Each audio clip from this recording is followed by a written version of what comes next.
अखन अहाँ सब सुन रहल छी अमजन म्यूजिक की शानदार प्रस्तुति। खुशी रिकॉर्डिंग स्टूडियो बलुआहा। काका होती न दलियन सहारी तो भागे चमोगी नहरा हो। काका होती न दलियन सहारी तो भागे चमोगी नहरा हो। छिए हो असगर होय छै हो बड़ी डर, छिए हो असगर होय छै हो बड़ी डर, कते के करिए पहरा हो। काका होती न दलियन सहारी तो भागे छै मोगी नहरा हो। काका हो कि न दलियन सहारी तो भागे छै मोगी नहरा हो।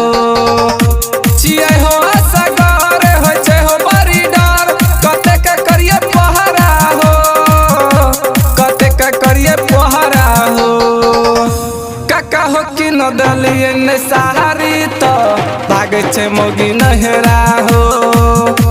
काका होती न दलियन सहारी तक भागे छ मोगी नहरा हो। काका 2 दिन से खाना लेके देखे छो, खाना नहीं बनबे छै मुर्गिया। कैसन करनी हतो ना वैसने भागनी हतो।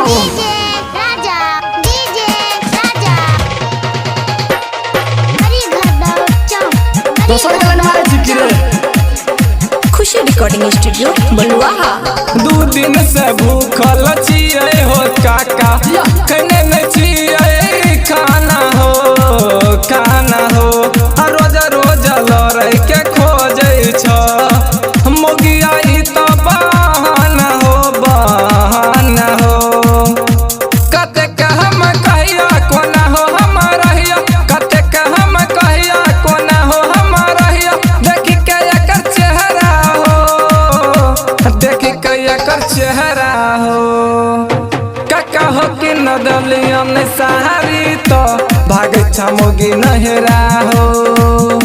काका हो कि न दलियन सहारी तो भागे छ मोगी नहरा, समझा दो। अब की बात नहीं मुर्गिया चल जेता, हम दोसर बियाह के लगा देख लियो। हला नहीं करिए बबुआ, संजय जी के तो राज छियो। मोदी के जय बुझा दतो।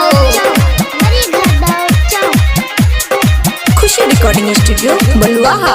राइटर संजीत सुधा करे कहे करेला दोसर बियाह हो, बियाह हो।